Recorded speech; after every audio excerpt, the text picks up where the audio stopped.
যাত্ৰা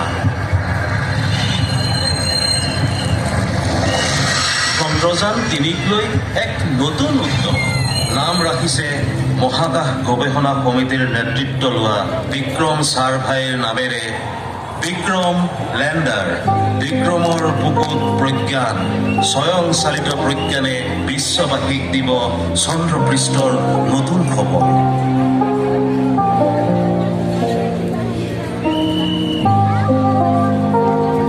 ১৯৬২ চন ভাৰত চৰকাৰে গঠন কৰিলে মহাকাশ গৱেষণা সমিতি।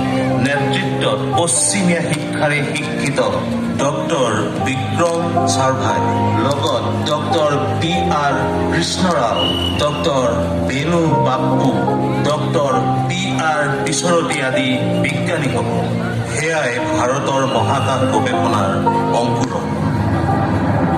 ১৯৬৯ চন এই সমিতিখনৰে নাম সলনি কৰি গঠন কৰা হ'ল ভাৰতীয় মহাকাশ গৱেষণা সংস্থা, চমুকৈ ইছৰো। উদ্দেশ্য মহাকাশক লৈ কিবা এটা কৰা, তাকে লৈ দিন ৰাতি একাকাৰ কৰি চলিল পৰীক্ষা নিৰীক্ষা। ৰচিত হৈছিল অন্তহীন সপোন, ছায়ামায়া সপোন, বাস্তৱৰ দিশে ধাৱমান হোৱা সপোন।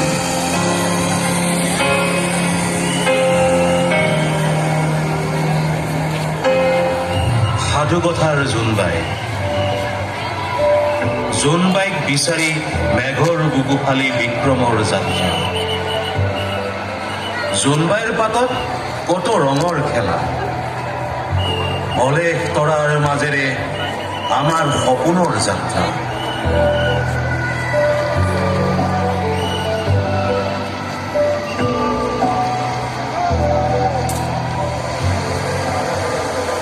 চাৰি জুলাইত আৰম্ভ হোৱা বিক্ৰমৰ যাত্ৰা ২৩ আগষ্টৰ আবেলি ৬:৩০ চন্দ্ৰপৃষ্ঠৰ দক্ষিণ মেৰুত অৱতৰণ কৰোৱা হয়। দক্ষিণ মেৰুত অৱতৰণ কৰা চন্দ্ৰযান ৩য়ে বিশ্ববাসীক চমকাই তুলিলে। কিয়নো চন্দ্ৰযান ৩ দক্ষিণ মেৰুত অৱতৰণ কৰা বিশ্বৰ একমাত্ৰ যান। অৱতৰণৰ পাছতেই পোৱা বাৰ্তাত দেশবাসী হৈ পৰে অভিভূত, গৰ্বিত। বিক্ৰমে বুকুৰ মাজত লৈ যোৱা প্ৰজ্ঞানে এতিয়া চন্দ্ৰৰ বুকুত কৰিব অনুসন্ধান। তাকে লৈ বিশ্ববাসীৰ চকু ভাৰতৰ